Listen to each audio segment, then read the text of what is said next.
do you think? I hope we don't go to war. Excuse me, stewardess. Is there a movie on this flight? My name's Dewey Oxburger. My friends call me Ox. I'm a moth. I'm your Uncle Buck. Gus Polinski, Polka King of the Midwest. Del Griffith, Director of Sales, Shower Curtain Ring Division. You remember me?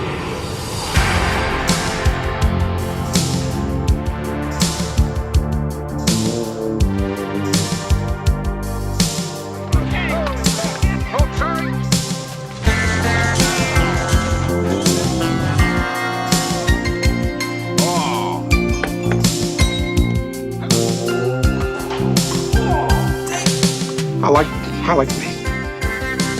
Hey, if we can solve any problem, yeah, then why do we lose so many tears? Sorry, folks, park's closed. The moose out front should have told you. Buck melanoma. Molly Russell's wart. When the leading man appears.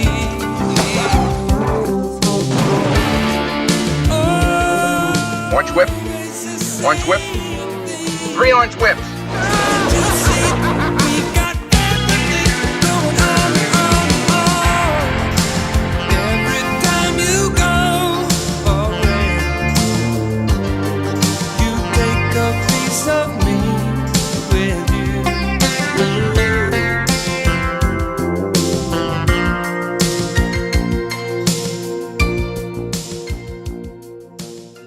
I spent the better part of the afternoon just focused on your connection to Coldplay. I think you were a cinematographer video.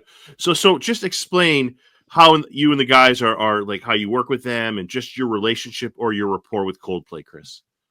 Yeah, so I've known Chris Martin over the last, I guess, 15 years, but very, what's the best way to put it? Casually. He worked out at a gym in Santa Monica that I worked out at, and we had a mutual friend who was a personal trainer. And our friend Matt Cars, who unfortunately passed away about a year and a half ago at this point, he was Chris's personal trainer and one of Chris's best friends. And I had learned how to do long distance running from this guy, Matt.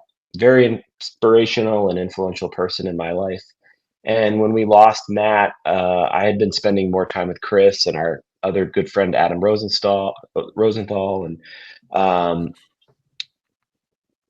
Chris had decided it would be a good idea to start a workout club every week in honor of our friend Matt, who's just this unbelievable person. And so we do a thing on Thursdays called Matt Club that happens at the beach up in Malibu and sometimes at Chris's place, and at other times they do it at a park in Santa Monica. And it's really in honor of our friend Matt. And so through that time, I was spending more time with Chris, and I assume he thought I'd always been making stuff. I'd never shared any of my work with Chris, and I'd got a cold call from him to help him with a film. They were doing at the time I didn't understand it. I was like, he had asked me if I'd like to go with him to Las Vegas to film some background footage of him handing out balloons. And I said, I'm not able to because it's the weekend of my 40th birthday. So yeah, I had this birthday planned with my girlfriend, and all my friends were there. And he said, it's okay. And I said, I'd love to help find someone for you. And I got off the phone, and Chris had said, no, we'll find someone internally who can do it. And a buddy of mine was saying, you're an idiot. Like, just go travel with him to Vegas, do it. And so I did. And I stupidly didn't realize he was asking me to direct a music video for him. Wow. And it was directing the lyric video for the song All My Love, which is their single currently. And that went really well. And from there, he saw my skill set, and my girlfriend was the art director on it. And we really knocked that project out of the park. And it turned into 4 videos collectively. So the better part of 2024's winter season, I was doing music videos for Coldplay. We did a trip to Melbourne, Australia, and did with your buddy Ralph Macchio behind you, did the Karate Kid. Yeah. And that was unbelievable. And then I directed a live video for them of All My Love for a billboard. And then it was almost as if every time I was handing in the final project, they would come back with one. And so I did the third video for All My Love, which was a remix video that this group from Australia named P Now remixed. And it was, again, for All My Love. So it was just super fun. That's a very long, nerdy way to explain how I No, work it's really with Coldplay. it's a cool answer. It's a cool answer. Let me ask you this: do you still do long distance running? I don't go as far as I used to, but I've run in my lifetime like 5 or 6 marathons, and I'll probably Wow. run a few more. They just really take a toll on you, and like from a physical standpoint, I'm like a 6'2" guy, over 200 pounds. It's a heavy load on the body, and I really love them, and I'm kind of addicted to them. And Yeah. so I honestly will tell you, I'm trying to just keep it to like 3 miles, 5 miles, every once in a while, but not fully hitting it hard. Yeah, that's a very intense thing. I did see some of the things on your Instagram. By the way, happy belated anniversary. You mentioned your girlfriend earlier. I think I Oh, saw it thank on your you. Instagram. Yeah, so it's clear that you think the world of her. You just mentioned her, and for your Instagram, you clearly think the world of her. So I did also see a picture of Billy Zabka and Ralph Macchio on your Instagram Yeah. page. So where did that take place? And are you a Cobra Kai / Karate Kid fanatic, or do you just love the old movie? I'm a huge fan of Karate Kid. During the pandemic, I found myself rewatching it. The original film is just so good, and then Yeah. Cobra Kai was such a awesome adaptation. It was probably the coolest transition content from original IP into something brand new. Uh, but I really dove into the whole Karate Kid world, and I got to meet Zapka, and a lot of that world was because of Ralph, and that was working on the Coldplay video. The two of us worked exclusively for, I believe it was 2 or 3 days down in Melbourne. Again, Ryan, my girlfriend, was there, and she was art directing, and we had this cool little team of awesome Australian creatives and filmmakers helping put this thing together. And we got to film at a Coldplay concert, and some of the harder work I've had to do, and it was really fun. But the payoff was Ralph invited me to his a special screening of the video, and then a beautiful after party that he was hosting with him and his family and his best friends for when he had gotten his Hollywood star. So Wow. I got invited to that, and it was just one of those moments where I had never met Billy Zabka, correct? Is that? Yeah. Yeah. William Billy. Okay. Yeah. William Zabka. And so I was standing there, and I'm looking, and I'm like, oh my God, that's the guy. Like, he was so nice. And, and most people in this business, when you meet them, they are very polite. And, yeah. Yeah. When you met him, was he aware of your lineage? Was he aware of? I don't know. I'm not quite sure. Maybe he was. I know I talked to Ralph about it because I was having to pitch ideas, and there were elements in the Karate Kid video that I wanted to attempt to do that related to 80s films and Yeah. that were relatable to my dad's movies. So yeah, there was kind of influence that I was bringing up, and so he might have known. Yeah. Yeah. To watch Ralph sing, he sang at a concert, right, in front of the entire audience, right? I mean, that was incredible, Chris. Yeah, that was an idea that, you know, Coldplay had and Chris had really kind of mapped out. The pitch comes in as we're filming Ralph Macchio. He's going to play a street performer that gets into a Coldplay show and gets called on stage. Chris Martin has a scratchy throat, can't sing, and he needs help from Ralph, who's in the audience. And then that's the pitch. And then it's my job to work with everybody who is working on the project to kind of say, how can we make this work? And I work very collaboratively, and so it's always open source from anybody who can pitch ideas. And it was, we had the idea of him being a tap dancer, and then it was my girlfriend who was like, well, maybe he writes on it. Can I help? And that's how he was able to, present the sign to Chris, and Chris called him up. And then it was behind the scenes of me figuring out how the hell are we going to get this off, because I grew up in the punk rock world and in the smaller concert world, and I even was a guitar tech at one point in my life. So I naively was like, "Oh, we'll be able to do this." But when I had gone to the show, that was unlike anything I'd ever been to. These giant concerts where they're playing stadiums are filled with more people than you could imagine. I mean, Chris Martin and the Coldplay guys play in front of so many people. It's like, it's overwhelming. And Yeah. so you have all of these pre-meetings with their really talented crew, and they're telling you all of these things like, hey, when you're walking out to center stage to do your shot, you have to be careful between this time and this time because there's pyrotechnics and there's confetti cannons, and it is an orchestrated show that you have to navigate around. And we were a little tiny film crew getting this stuff off, and I was so happy that we successfully did it. Chris, do you think you want to? And I know you have a wide array of things in your background, but would you want to be a cinematographer moving forward? Is that like, would you like? I mean, you've done it, but like, would you like to do it at like continue to do it, continue to build off of what you've done? Would you like to go down the road? I guess the best way to put it is there's a correction there to be made. I'm not a cinematographer. I did film the first one, and that was just on an iPhone. So I can film something on an iPhone, no problem. But I'm not a cinematographer really at all. The people who worked on, for example, like Karate Kid, they were trained Steadicam operators. They know how to walk around. There was this DP, director of photographer, who was our technical cinematographer on that, named Alex Serafini.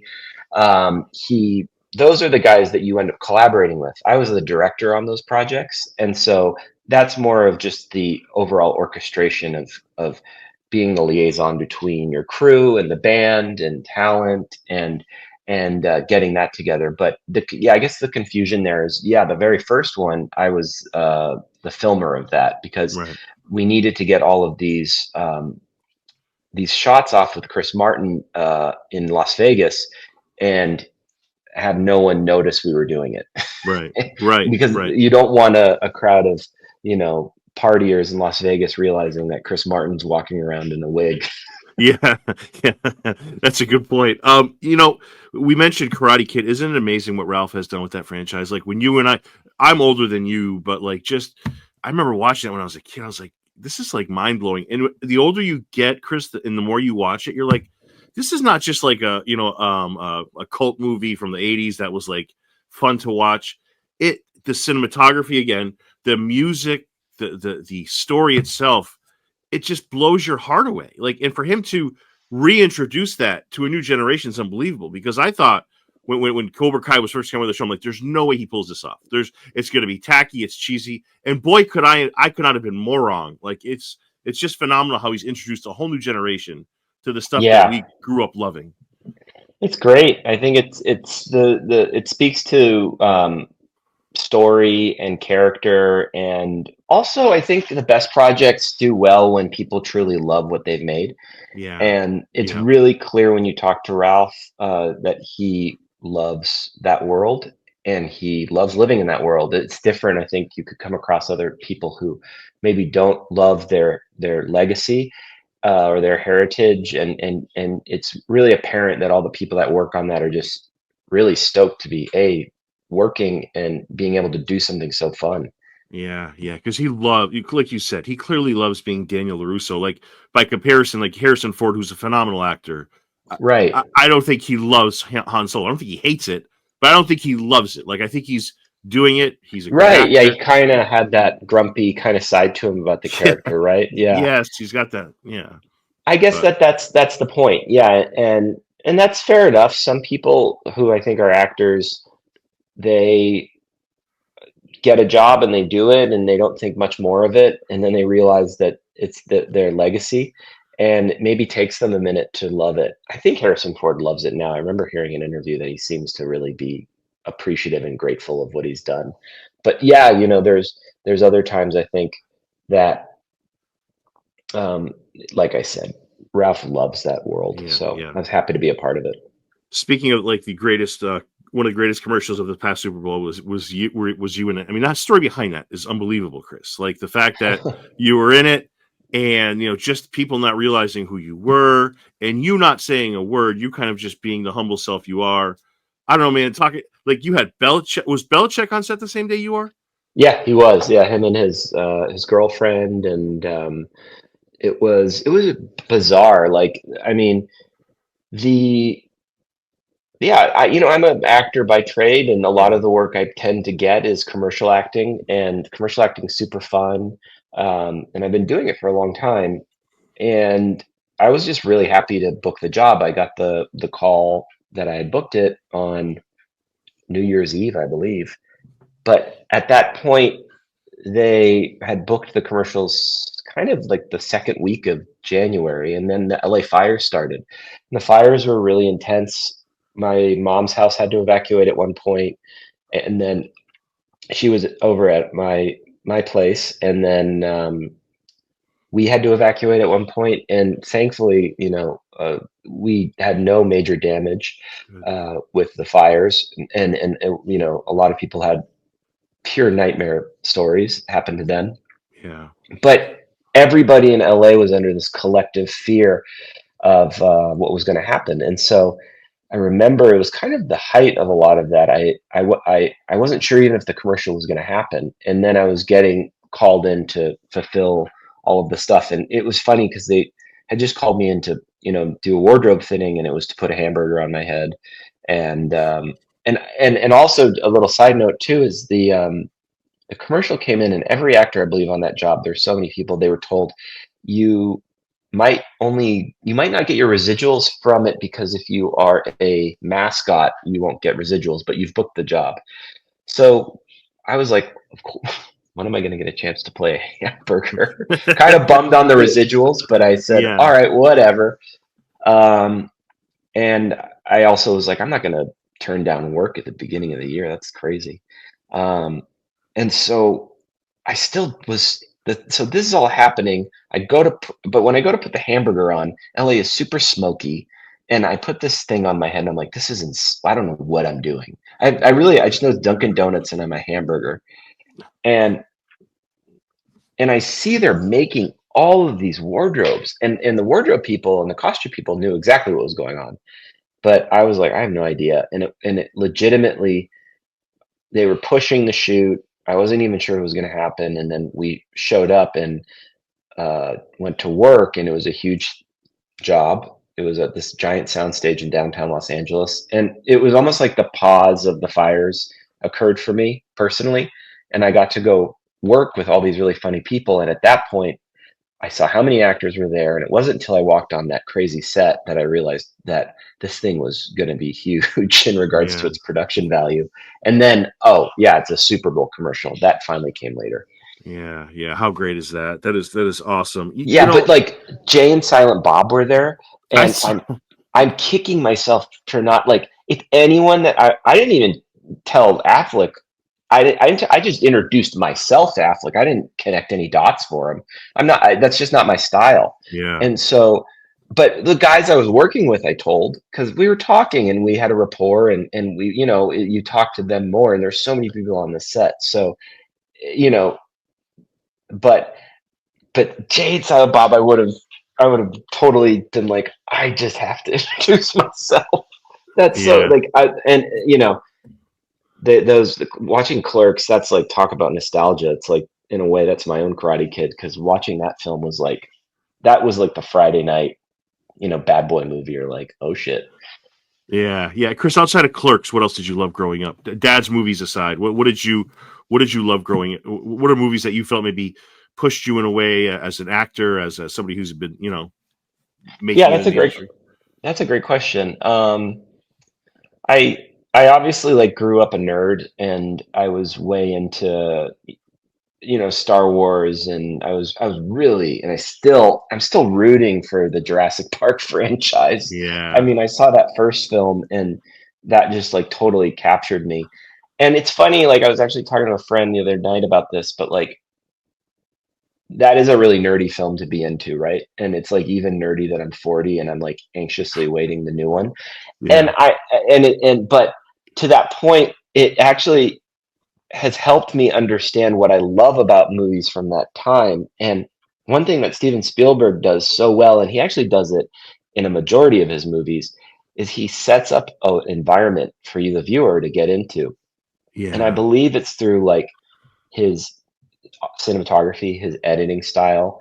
He creates these environments. And so when I'm making something or I'm thinking of something, I do nowadays bring in the fact of like, do you feel like you're in the place? Like, is this too quick of an edit? Are we not Yeah. able to pay attention to this? Because I feel like a lot of cinema sometimes doesn't do it doesn't do an effective job of that sometimes. And so I loved Spielberg movies as a roundabout way of getting your question.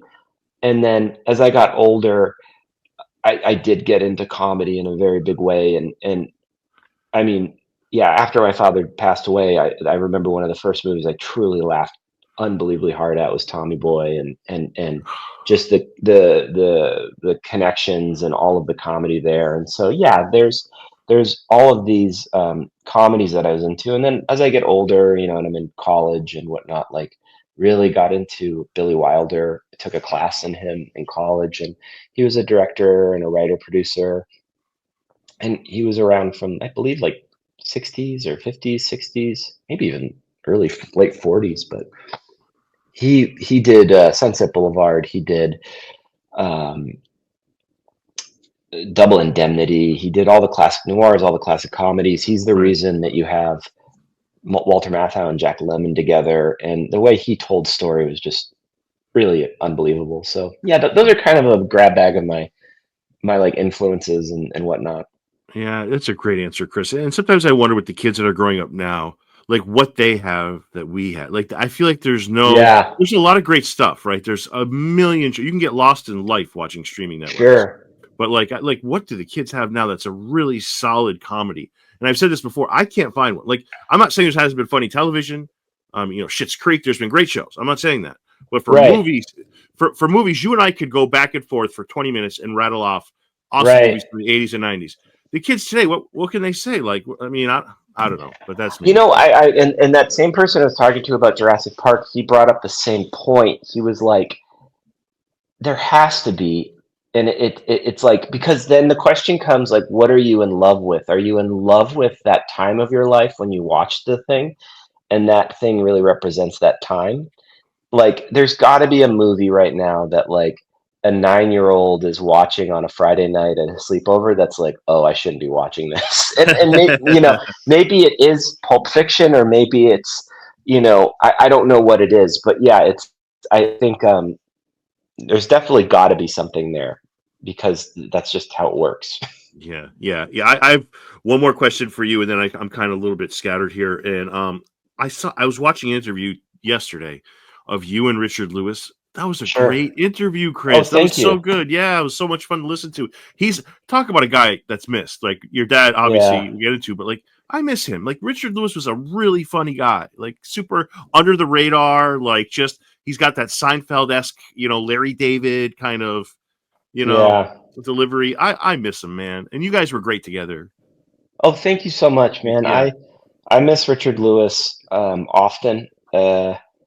Yeah, he was just in a industry where it's sometimes people can be polite and nice and lovely in the moment, but for people to be compassionate and caring and care to be like a mentor or a teacher, those are kind of a little bit rarer to find, and that's okay. But Richard was very much that to me and a lot of other younger comics and actors. He had a rich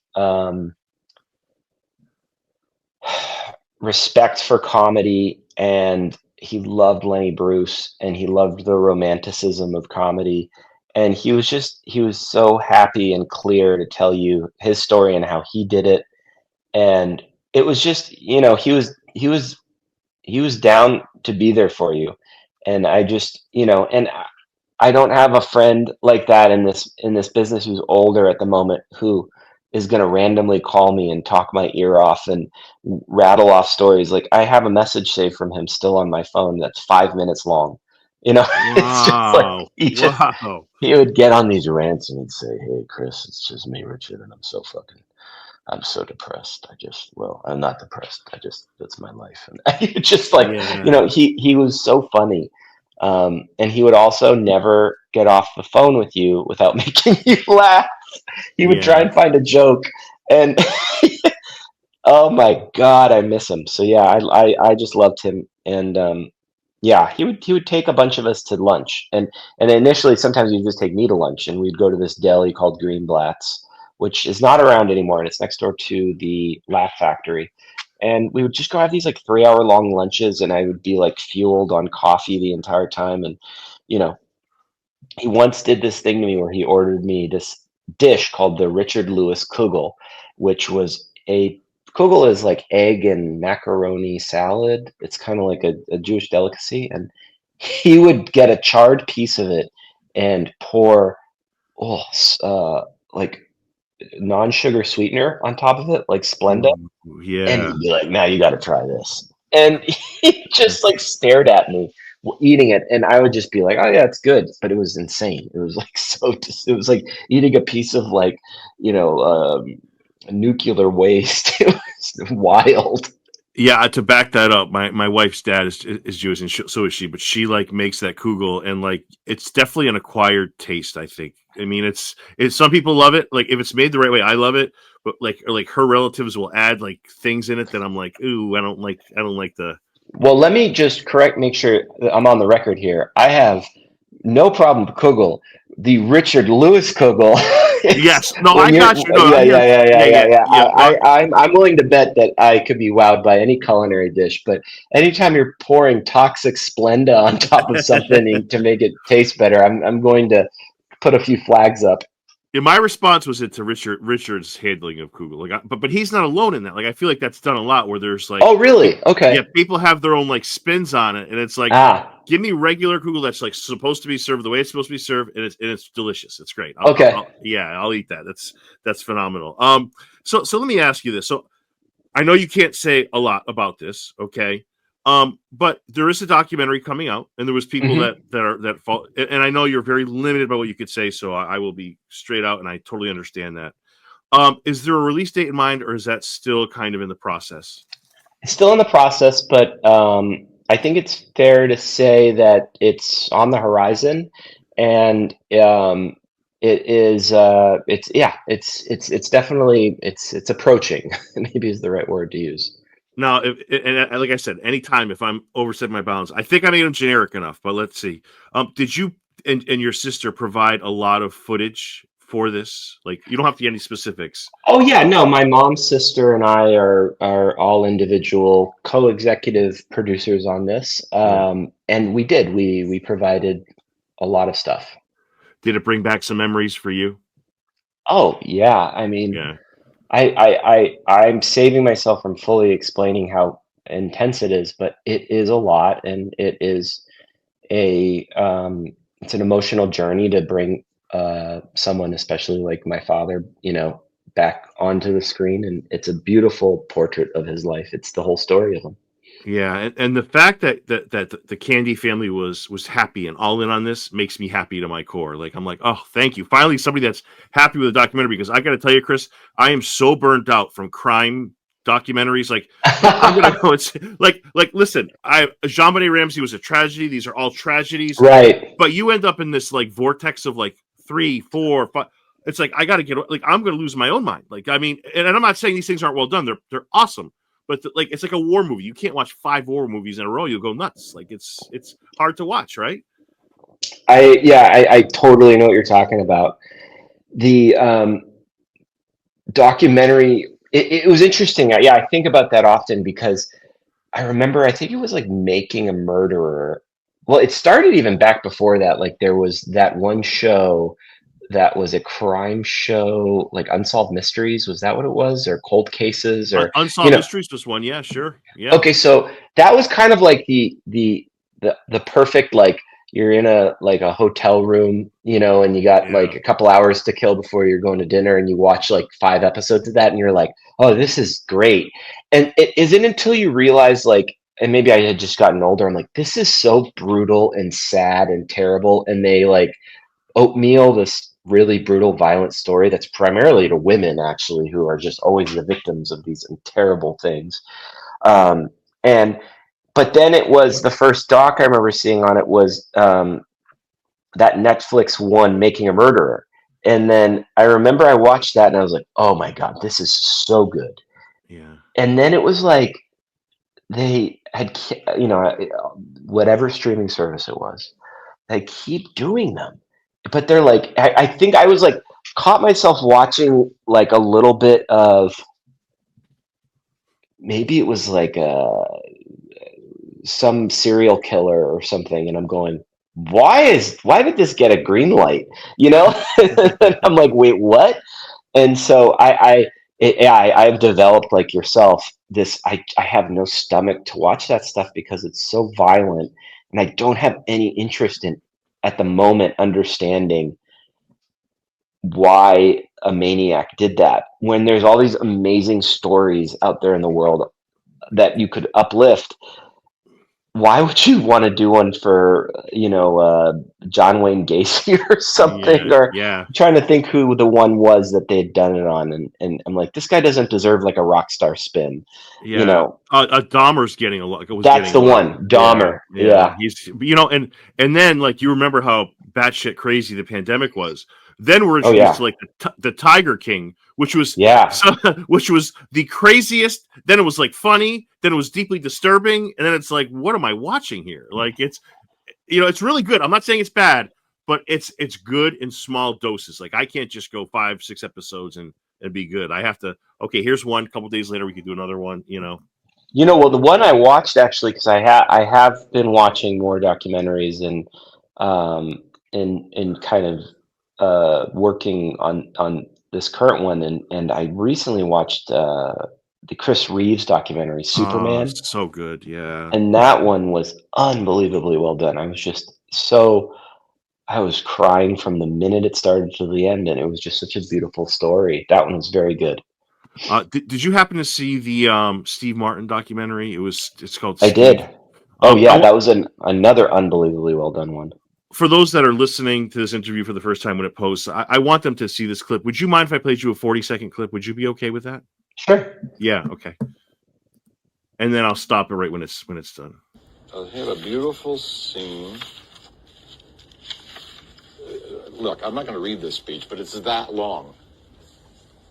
We're at a train station, and he gives the entire explanation of his life. And I was opposite him. I was like weeping as he was performing it. And it was all cut. So I don't know why it was cut, except for tempo, and maybe you're at the end and you don't want to hear a long speech. It was cut down to a line or two. I don't have a home. Marie's been dead for 8 years. There was a line I loved. It says, I sort of attach myself to people from time to time, like with you, especially around the holidays.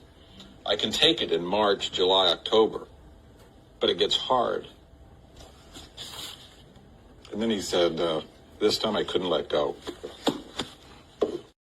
I was not ready for that reaction, Chris. I wasn't ready for Steve to go that deep, and it blows. It gets me misty-eyed watching it now. And I was not ready for that, Chris. I didn't know. I knew your father and he were friends. I was not ready for that. Yeah, that was a really strong moment. It was just so well done. I mean, that movie's amazing. Planes, Trains, and Automobiles is an amazing movie. And when I saw the documentary, I think it's an interesting. That clip started floating around before I saw the documentary, and I think it's just lovely to see. And I'll tell you why. I think, like with the Steve Martin documentary, a lot of people didn't really know who he was, and maybe people had an opinion on him already. And it's a beautiful doc because it humanizes him in a way. And so to see a moment like that is really beautiful. And yeah, they had a lovely time working on that, from what I understand. Yeah, and again, a movie that you and I would have appreciated, The Jerk, which is so great. Like, and people like now, maybe not, I have a few more questions, Chris. Thank you for all this time. I'm deeply appreciative of this. Oh yeah, of course, Derek. Thank you. Yeah. The one thing I totally forgot that your dad and Hanks were brothers in Splash. I'm like, how did I forget that? Like, and it's so Yeah. crazy how Colin Hanks is directing this. Yes. Ryan Reynolds is the producer, I believe. Yes. And it's such a small world that you're involved from the producing aspect and providing a lot of the research. And then, just the irony of like all this stuff kind of being involved. It's just, I don't know. It's like, in a way, sometimes it's a small world, Chris. And it's so awesome that all of you people that are involved have this, like, have roots. And it's just so great to see, Chris. Oh, yeah. Thanks, Derek. Yeah. The team working on this project is top notch. And I really can not speak higher of Colin Hanks. He is such a lovely person. And Colin had made a documentary on Tower Records that I had seen prior to really ever spending much time with him. And it was really good. And he just has such a focused dedication to projects and the subjects that he's focused on. And so I could speak to Tower, and he just did an incredible job on that. And he is just a very lovely soul. And yes, the connection between his father and my father and the fact that we're all working together is magic. Yeah, and the insane part was I was watching a 1984 interview with Tom Hanks. It might have been his first major movie, and he was kind of scared of your dad. Not in a way that your dad was a bad guy, but it was from KATV. He was like nervous, like that your dad. And I'll send it to you once we get off air. But like it was Eugene Levy and your dad. Hanks was like, he goes, I'm scared of me. I pulled it off the screen. He goes, he was implying that he was just, he couldn't hang with these guys. Like he was nervous. Crazy. Yeah, he was nervous about it. Yes. Yes. So I will send you the clip, Chris. It's from 1984. Oh yeah, I'd love to see it. Yeah, it's just he was giving your dad the biggest compliment imaginable without directly saying it. Yeah, he was like, I'm with Eugene Levy and I'm with John Candy. Like I want to make sure I got my lines right. I want to make sure I'm doing this right because these guys here are legends. They've been down this road. I can't even take time to appreciate what they're doing because they're such legendary and iconic people. And this was in '84. So wow. That's so cool. Yeah, it gives your dad a really sweet compliment. And Eugene Levy, who's that's so cool. Yeah. I spoke to Dan Lauria. Did you ever watch The Wonder Years, Chris? I did watch The Wonder Years, absolutely. Yeah. I remember, God, that show was. I didn't dive into that show in the sense of like I was obsessed with it, but it was always one that would be on TV, and I'd check. Absolutely. Yeah, I always felt like I love my dad and I miss him dearly. And if I had a TV dad, I think he was the guy. And if I had a movie dad, if I had a movie dad, it was your dad. I just felt like, especially with like Mr. But he always, and I wonder how many kids from either single family homes or didn't have an awesome home life looked at your dad's work and said, I love this guy. Like he means a lot to me. Like I feel like that happens a lot, I believe. Yeah, I definitely get people reaching out often and they, mention that, and it's really sweet and it's lovely and it makes so much sense, because he was such a lovely, warm person and I've had that experience with other people too, where I just really appreciate these people for being in my life or helping me through hard times, and they might be either entertainers or people I know. It's like the amount of people who have helped me through my life that maybe don't even realize it. It's a beautiful thing, the human compassion for each other. Yeah, it sure is. I want to ask you this next question as, forget who your dad was so I have a tough time and we lost our dads at different ages. There's times where I think about it a lot where I wish he could see his grandkids. Like I wish he could see these things. Do you have those? And I'm sorry if this is a personal question, you could totally pass it.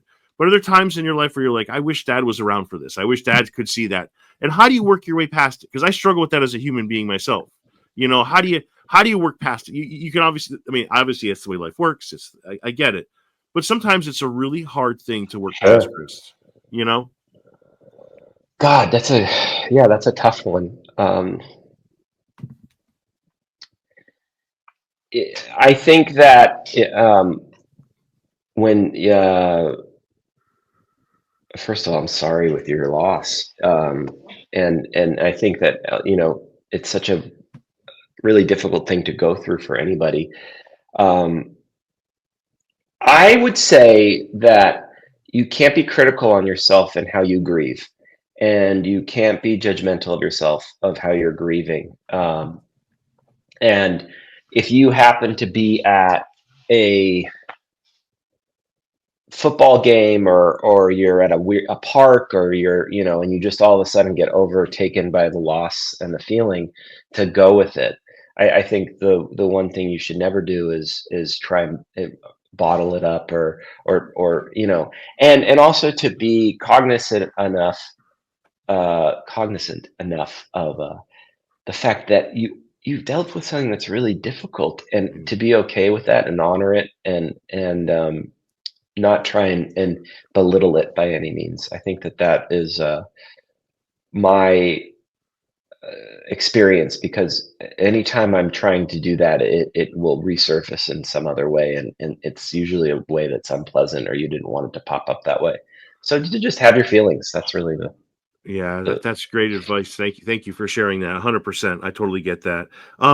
There's a rumor that your dad developed Uncle Buck around his family life with you guys. Is there any truth to that, Chris? Yeah, absolutely. I mean, and he was just such a God. He was an unbelievably lovely person, and yeah, you'll see it all in the doc. Yeah, yeah, and I'm going to tell you, it's one of those docs that is so, like, I'm just like, I'm chomping at the bit for it. Three more questions for you. I felt your dad's most. I can't pick a John Candy film that's my favorite. I mean, there's like 20. Like, that's ridiculous. Yeah. I can Which tell one's you your favorite, though? Which one's your favorite? I'll answer it this way, Chris. The two most underrated that I watch a lot because I love them very much, and one of these pictures is you on set of the movie. Brewster's Millions and Summer Rental are two awesome, underappreciated, underrated movies. I love them. I can rewatch those. I've watched Brewster's Millions a million times. It's just so good. Never mind Richard Pryor and your dad. Like, give me a break. It's awesome. I know, and it speaks, I think, to the types of comedic actors, and it's everything we've been talking about. Those types of movies they don't exist anymore, and the reason being is because the current trends don't support that type of comedy where you can really live in those movies. You feel like you're, excuse me, at that beach. You feel like they were in Chicago, right, for Brewster's Millions. You just feel like you're there for those experiences, and that's what makes those movies so great and memorable. It's like some comedies nowadays do it. I remember I was watching Bridesmaids recently. That's a And great one. I was like, this one actually is really fucking funny. Yeah, it is. It's just so good, and it does that, and it's thing. You feel like you're a member of the Bridesmaids party, I guess. Yeah. That's a really good one because, like, even that movie, Chris, that's 13 years old. Like, you know what I'm saying? Like, I know. As great as that is. Okay, let's think here. What have I seen recently? There is this really funny comedian who I've met. I've actually never met this person, but there's this guy named Whitmer Thomas, and his writing partner is Clay Tatum, and they did a really funny indie comedy that came out about 3 years ago about a guy who can only see he's the only guy that can see ghosts. And so okay. But it is so funny, and that one it's kind of like you have to just dig a little bit, but I know what you're getting at. Like, someone told me once that I was listening to a podcast. I was listening to a podcast with the comedian Adam Devine, and he had this really interesting point of view on comedy, and he was saying action is so popular now, so you have to like fit the comedy movie into the action movie because they're only green lighting action movies. And so until the trend changes, like, where we can get some comedies back on the board, but I think, like, they will come. They always come, because it's just, you're not doing this at all, but you hear it so often that, like, it just isn't like it used to be and all of that stuff. And I just, there's always that something about Mary. There's always that movie that you just don't expect that pops out of nowhere. And someone is crazy enough to greenlight some crazy project. And yeah, there will be some ones, I guarantee. Even a sweet movie like Green Book, which had very serious, undertones to it, had some great comedic moments, and that's another great one. Let me ask you this: like, the one thing I noticed about your dad's career too, Chris, is that he didn't have to be in a movie long to change its effect on people. So, like, I totally forgot he's the vacation guard. He's a guard in Vacation at Wally. Right? Like, yeah. How did I forget that? And then he's in Home Alone, right? And the craziest part is, and I came to this realization. Your dad, and this goes back to an earlier statement I made, your dad is part of households for maybe the best Christmas movie ever made, Home Alone, Gus Polinski. And then he's definitely part of everybody's Thanksgiving tradition. So I think that's the sweetest, almost awesome thing is that your dad, he's like this father figure to a lot of people, but he's also a part of family lives, like in what we're 2025, and it's not going to change anytime soon. That's what I'm saying, Chris. That's what I'm saying. Yeah, absolutely. And it's definitely what's it's funny. Yeah, sometimes I'll be watching Home Alone during the holidays or whatnot, and it's kind of because that movie's got such its own world to it. John Hughes wrote that, and Chris Columbus directed that. That's what it was, right? Yes. Yep. But yeah, I forget that he's in it sometimes. It's like, there he is. he improvises all his lines. I had the cinematographer from Home Alone on, and he's like, we had him for a day. We have to make Julio Macat. He says, we have him for a day. Your dad ends up working like 23 hours, an insane amount. He gets paid less than the pizza boy, $4.14. He does it because he's close to a lot of the people you just mentioned that are involved. But it's like, what a crazy, just kind thing like your dad does. You asked me this question. I'm going to return it for you for my last one. Sure. I know you get to ask this question all the time, and I'm embarrassed to ask it. But if you had to pick 3 from your dad's collection of just iconic movies, which 3 would you take? Or is that just too crazy of a question to ask? No, it's not crazy at all. I think God, how would you do it? You have to do it. I mean, okay, I could spend a long time on this one, but you got to do Planes, Trains, and Automobiles is the one. I think that is like, you could put that thing in the Smithsonian. It's so good. And then I just because I love JFK the movie and the fact that he's in that movie, it's like I could put that movie on and just, again, another movie where I just feel like I'm on some conspiratorial, backpack trip through New Orleans. It's just that one's so fun. And then I love the zaniness of Who's Harry Crumb. I also do love all the ones that didn't do too great because they're just so bizarre, and I'm close to him, so there's the sense of like I just appreciate his effort for all of those ones because I know he put his heart into those. Yeah, the sneaky performance of Dean Andrews in JFK. So I'm glad you said that. Like, it's like we have never seen anything like this out of John. He just comes and just drops the mic on that. Jeez. What a tough 4-year span. We lose your dad in 94, Farley in 97, Hartman in 98. Like, can you imagine like what that would have looked like? I don't know. I remember when Phil Hartman passed away too. It was just another one who I just thought was so funny. And oh God, yeah, it's true. You're right. It was a very sad time for comedy during that era because those, all 3 of them had all of their own unique voice in addition to the comic zeitgeist. Yeah, Chris, what do you miss most about your dad? An unfair question. If somebody asked me that question, I would say I miss my dad's sense of humor. And I try to think of nicknames he would have given my daughter every day of the week. Like, I'm like, he would have called her Lucy Lips. He would have been so silly. What do you miss? What do you miss most about your dad, Chris? And I'm sure it's a variety of things. It is. And I want to talk more about it, but I will just say I miss him. Yes. And I will just say that I miss him very much. And I would love to speak more on it, but I will. But I will just so politely tell you I miss him very much. Chris, great interview. Let me ask you this. How can people get a hold of you on your social media? Are there any projects you want to get out there? I have your website on the screen if people want to go there and check out your work. It's some great stuff with Coldplay and other projects you've done. Whatever you wanted to say, Chris. You can find me at christophercandy.com. Thanks for linking that. And I'm on Instagram at chriscandyforever. And I'm on Blue Sky. And I got off Twitter. It got too fucking nuts on there for me, man. Forget it. Like that's We won't even go there. No, I can't. It's the one social media I just won't update because it's just like, unless you're ready to call somebody a piece of shit, then I guess I'm not. That's all it is. Like that's all it is, Chris. That's all X is. It's just negative and derogatory, and let me out mean you. Yeah. Life is hard enough. I can pass on that. So Yeah. I get where you're coming from, Chris. I hope you enjoyed this. It meant the world to me. Thank you for your time. I really, really appreciate this. Darek, thank you so much for having me, and kudos and bravo to all the good work and interviewing you do. Thank you, Chris. You're a good man. Have a great night.